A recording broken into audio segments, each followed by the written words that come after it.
ہمارے چینل میں خوش آمدید۔ آج ہم پاکستان کے یوم آزادی کی بھرپور اور اہم تاریخ کو دریافت کرنے جا رہے ہیں۔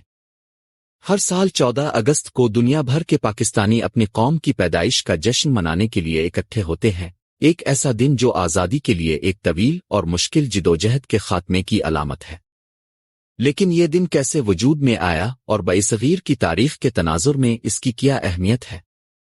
ہمارے ساتھ شامل ہوں کیونکہ ہم پاکستان کے یوم آزادی کی تاریخ پر گہرائی سے نظر ڈالتے ہیں، ان واقعات سے پردہ اٹھاتے ہیں جن کی وجہ سے پاکستان بنایا گیا اور اس دن کی میراث قوم کی شناخت کو تشکیل دینے میں پاکستان کے یوم آزادی کی تاریخ برصغیر پاک و ہند کی وسیع تر تاریخ خاص طور پر برطانوی استعمار سے آزادی کی جدوجہد سے گہری جڑی ہے۔ برٹش ایسٹ انڈیا کمپنی نے 18 صدی میں برصغیر پر اپنا تسلط شروع کیا، فوجی فتح اور سیاسی چالوں کے امتزاج کے ذریعے بتدریج اپنا کنٹرول بڑھایا۔ 19 صدی کے وسط تک برصغیر پاک و ہند کا بیشتر حصہ برطانوی حکومت کے زیر تسلط تھا۔ خطے کے سماجی، اقتصادی اور سیاسی تانے بانے پر برطانوی استعمار کے اثرات گہرے تھے، جس کے نتیجے میں وسیع پیمانے پر عدم اطمینان اور آزادی کی وکالت کرنے والی مختلف تحریکوں کے عروج کا باعث بنی۔ برصغیر پاک و ہند میں آزادی کی جدوجہد پیچیدہ اور کثیر جہتی تھی، جس میں سیاسی نظریات اور تحریکوں کی ایک وسیع رینج شامل تھی۔ ان میں سے 1906 میں قائم ہونے والی آل انڈیا مسلم لیگ نے برطانوی ہندوستان میں مسلمانوں کے حقوق اور مفادات کی وکالت میں اہم کردار ادا کیا۔ لیگ ابتدائی طور پر مسلم اقلیت کے سیاسی اور معاشی مفادات کی نمائندگی کرنے کے لیے بنائی گئی تھی، جنہیں ہندو اکثریتی ہندوستان میں پسماندگی کا خدشہ تھا۔ سر سید احمد خان اور بعد میں محمد علی جناح جیسی شخصیات کی قیادت میں لیگ نے اس بات کو یقینی بنانے کی کوشش کی کہ آزاد ہندوستان کے سیاسی منظرنامے میں مسلمانوں کی ایک اہم آواز ہو۔ ایک علیحدہ مسلم ریاست کے مطالبے نے 20 صدی کے اوائل میں زور پکڑا، خاص طور پر محمد علی جناح کے آل انڈیا مسلم لیگ کے رہنما کے طور پر ابھرنے کے بعد۔ جناح، جنہیں اکثر عقائد اعظم عظیم لیڈر کہا جاتا ہے، نے 1940 کی مشہور لاہور قرارداد میں مسلمانوں کے لیے ایک علیحدہ وطن کا تصور پیش کیا۔ یہ قرارداد لاہور میں لیگ کے سالانہ اجلاس کے دوران منظور ہوئی۔ نے ہندوستان کے شمال مغربی اور مشرقی علاقوں میں آزاد ریاستوں کا مطالبہ کیا، جہاں مسلمان اکثریت میں تھے۔ قرارداد لاہور کو برصغیر کی تاریخ کا ایک اہم لمحہ سمجھا جاتا ہے، کیونکہ اس نے قیام پاکستان کی بنیاد رکھی تھی۔ جیسا کہ ایک علیحدہ مسلم ریاست کا مطالبہ بڑھتا گیا، برطانوی ہندوستان میں ہندوؤں اور مسلمانوں کے درمیان کشیدگی میں اضافہ ہوا۔ دوسری جنگ عظیم کے پھوٹ پڑنے سے صورتحال مزید پیچیدہ ہو گئی، جس نے برصغیر پر برطانوی کنٹرول کو کمزور کر دیا۔ 1940 کی دہائی کے وسط تک یہ واضح ہو گیا کہ برطانوی ہندوستان آزادی کی طرف بڑھ رہا ہے، لیکن یہ سوال حل نہیں ہوا کہ آیا یہ ایک متحد ملک رہے گا یا مذہبی خطوط پر تقسیم ہوگا۔ بڑھتے ہوئے فرقہ وارانہ تشدد اور کانگریس پارٹی اور مسلم لیگ کے درمیان مذاکرات کی ناکامی تقسیم کے ناگزیر ہونے کا باعث بنی۔ تقسیم کا عمل برصغیر پاک و ہند کی تاریخ کا سب سے ہنگامہ خیز اور المناک واقعہ تھا۔ 1947 میں برطانوی حکومت نے وزیر اعظم کلیمنٹ اٹلی کی قیادت میں ہندوستان اور پاکستان کو آزادی دینے کے اپنے فیصلے کا اعلان کیا۔ تقسیم کی نگرانی کا کام ہندوستان کے آخری viceroy Lord Louis Mountbatten کو سونپا گیا۔ تقسیم کا منصوبہ، جسے ماؤنٹ بیٹن پلان کے نام سے جانا جاتا ہے، کا اعلان 3 جون 1947 کو کیا گیا تھا۔ اس نے مذہبی اکثریت کی بنیاد پر برٹش انڈیا کو 2 آزاد ریاستوں، ہندوستان اور پاکستان، میں تقسیم کرنے کی تجویز پیش کی تھی۔ پاکستان برصغیر کے شمال مغرب اور مشرق میں مسلم اکثریتی علاقوں پر مشتمل ہونا تھا۔ تقسیم کے منصوبے کے اعلان نے بڑے پیمانے پر فرقہ وارانہ تشدد کو جنم دیا، کیونکہ لاکھوں ہندو، مسلمانوں اور سکھوں نے خود کو نئی کھینچی گئی سرحدوں کے غلط رخ پر پایا۔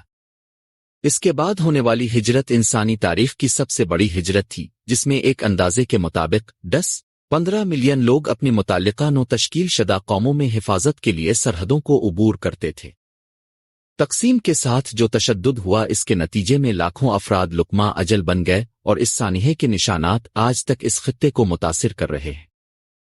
تقسیم کے افراتفری اور المیے کے باوجود پاکستان کی تخلیق کو برصغیر کے بہت سے مسلمانوں کے دیرینہ خواب کی تکمیل کے طور پر دیکھا گیا۔ 14 اگست 1947 کو پاکستان ایک آزاد ملک کے طور پر ابھرا، جس کے پہلے گورنر جنرل محمد علی جناح نے خدمات انجام دیں۔ اس دن کو ملک بھر میں تقریبات اور جوش و خروش سے منایا گیا، جب لوگوں نے الگ وطن کے اپنے خواب کی تعبیر پر خوشی کا اظہار کیا۔ آزادی کے موقع پر اپنی تقریر میں جناح نے ایک مضبوط اور خوشحال قوم کی تعمیر میں اتحاد، ایمان اور نظم و ضبط کی ضرورت پر زور دیا۔ پاکستان کے یوم آزادی کے طور پر 14 اگست کی اہمیت آزادی کی سیاسی اور علاقائی کامیابی سے کہیں زیادہ ہے۔ یہ پاکستان کے نظریے پر یقین رکھنے والے ان گنت افراد کی دہائیوں کی جدوجہد، قربانیوں اور عزم کے خاتمے کی نمائندگی کرتا ہے۔ جناح اور مسلم لیگ کے قائدین کے لیے پاکستان کا قیام محض زمین کے ایک ٹکڑے کو حاصل کرنے کے لیے نہیں تھا، یہ ایک ایسی قوم بنانے کے بارے میں تھا جہاں مسلمان آزادی سے رہ سکیں، اپنے مذہب پر عمل کر سکیں اور ظلم و ستم کے خوف کے بغیر اپنی ثقافت کو ترقی دے سکیں۔ پاکستان کا ویژن ایک جدید جمہوری اور جامع ریاست کا تھا جو اپنے تمام شہریوں کے حقوق اور وقار کو برقرار رکھے گا۔ پاکستان میں یوم آزادی جوش و جذبے اور جذبہ حب الوطنی کے ساتھ منایا جاتا ہے۔ اس دن کو ملک بھر میں پرچم کشائی کی تقریبات، پریڈ، ثقافتی تقریبات اور تقاریر کے ذریعے منایا جاتا ہے۔ مرکزی تقریب دارالحکومت اسلام آباد میں ہوتی ہے، جہاں پاکستان کے صدر اور وزیر اعظم قوم سے خطاب کرتے ہیں۔ تقریبات کا آغاز اکثر 21 توپوں کی سلامی اور اہم سرکاری عمارتوں پر قومی پرچم لہرانے سے ہوتا ہے۔ دن بھر زندگی کے تمام شعبوں سے تعلق رکھنے والے لوگ اپنے ملک سے اپنی محبت کا اظہار کرنے کے لیے اکٹھے ہوتے ہیں۔ اکثر پاکستانی پرچم کے رنگ سبز اور سفید پہنے ہوتے ہیں۔ پاکستان کے یوم آزادی کی تقریبات کے سب سے اہم پہلوؤں میں سے ایک ان اصولوں اور نظریات کی عکاسی ہے جنہوں نے قوم کے بانیوں کی رہنمائی کی۔ اس دن کی جانے والی تقاریر اور پیغامات اکثر ایک مضبوط، متحد اور خوشحال پاکستان کی تعمیر کے کام کو جاری رکھنے کی ضرورت کو اجاگر کرتے ہیں۔ جناح اور دیگر بانیوں کی میراث قوم کو رواداری، انصاف اور مساوات کی ان اقدار کی یاد دلانے کے لیے دی گئی ہے جن کا تصور پاکستان کے لیے کیا گیا تھا۔ یہ دن پاکستانیوں کے لیے ملک اور اس کے مستقبل کے لیے اپنی وابستگی کی تجدید کا موقع فراہم کرتا ہے۔ برسوں کے دوران پاکستان کا یوم آزادی ان چیلنجوں پر غور و فکر کرنے کا بھی وقت بن گیا ہے جن کا ملک کو اس کے قیام کے بعد سے سامنا ہے۔ جہاں پاکستان کی کامیابیوں کا جشن منایا جاتا ہے، وہیں ان جدوجہد اور مشکلات کا بھی اعتراف کیا جاتا ہے جنہوں نے قوم کے سفر کا آغاز کیا۔ سیاسی عدم استحکام، معاشی چیلنجز، سماجی عدم مساوات اور سیکیورٹی خدشات جیسے مسائل کو اکثر اس تناظر میں زیر بحث لایا جاتا ہے کہ 1947 کے بعد سے ملک کس حد تک پہنچ چکا ہے اور جو کام ابھی کرنے کی ضرورت ہے۔ یوم آزادی پاکستانی عوام کی مشکلات کا سامنا کرتے ہوئے لچک اور طاقت کی یاد دہانی کے طور پر کام کرتا ہے۔ آخر میں پاکستان کے یوم آزادی کی تاریخ جدوجہد، قربانیوں اور ایک خواب کی انتھک تعاقب کی ایک طاقتور داستان ہے۔ 14 اگست صرف کیلنڈر کی ایک تاریخ نہیں ہے، یہ ایک ایسا دن ہے جو اس قوم کے جذبے کو ابھارتا ہے جس نے اپنے وجود کے حق کے لیے جدوجہد کی۔ یہ ان لوگوں کی یاد کو خراج عقیدت پیش کرنے کا دن ہے جنہوں نے آزادی کی خاطر اپنی جانیں قربان کی، اور اس قوم کی کامیابیوں کو منانے کا دن ہے جو تقسیم کی راکھ سے اٹھ کر عالمی سطح پر اپنی شناخت بناتی ہے۔ جیسا کہ پاکستان جدید دنیا کے چیلنجوں سے نبرد آزما ہے، اس کے یوم آزادی کی میراث مستقبل کے لیے تحریک اور امید کا ذریعہ ہے۔ پاکستان کے یوم آزادی کی تاریخ کے اس سفر میں ہمارے ساتھ شامل ہونے کے لیے آپ کا شکریہ۔